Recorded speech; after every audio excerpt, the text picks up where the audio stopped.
সঞ্চয় আমি ধরিনি, আমি কত সম্মুখে যাহা। আসসালামু আলাইকুম প্রিয় দর্শক, আমি আছি মামুন রহমান আপনাদের সাথে। আজকের এই ভিডিওতে আমরা কথা বলবো একটি চাঞ্চল্যকর ও ভয়াবহ ঘটনা নিয়ে, যা এখনো পুরো দেশকে নাড়া দিয়ে যাচ্ছে। ইনকিলাব মঞ্চের মুখপাত্র শরীফ ওসমান হাদির হত্যাকাণ্ড এবং তার সাথে জড়িত 218 কোটি টাকার স্বাক্ষরিত চেক উদ্ধারের রহস্য। এই বিশাল অর্থের পেছনে কি লুকিয়ে আছে, চলুন বিস্তারিত জেনে নেওয়া যাক।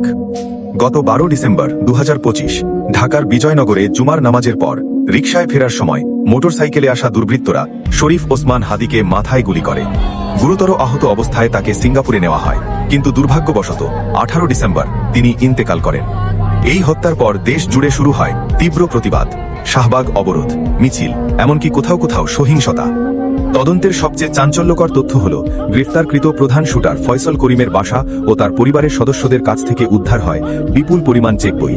মোট অঙ্ক 218 কোটি টাকা। সব চেকে ফয়সালের নিজের স্বাক্ষর। পুলিশের ধারণা, এই বিশাল অর্থ হত্যার মিশন বাস্তবায়নের জন্য চুক্তি বা পেমেন্টের অংশ হতে পারে।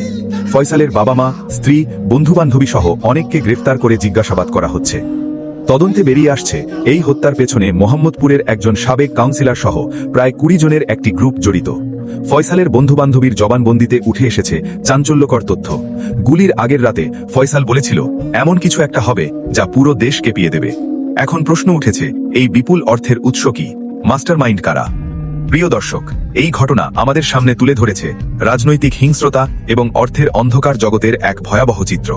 তদন্ত শেষে পুরো সত্য বেরিয়ে আসবে, সেই পর্যন্ত আমাদের সাথে থাকুন। আজকের মতো আমি মামুন রহমান এখানেই বিদায় নিচ্ছি। দেখা হবে পরবর্তী ভিডিওতে। আল্লাহ হাফেজ। বিচার চাই, আমি বিচার চাই, আমি বিচার চাই। এই বিচার আপনাদের নিশ্চিত করতেই হবে।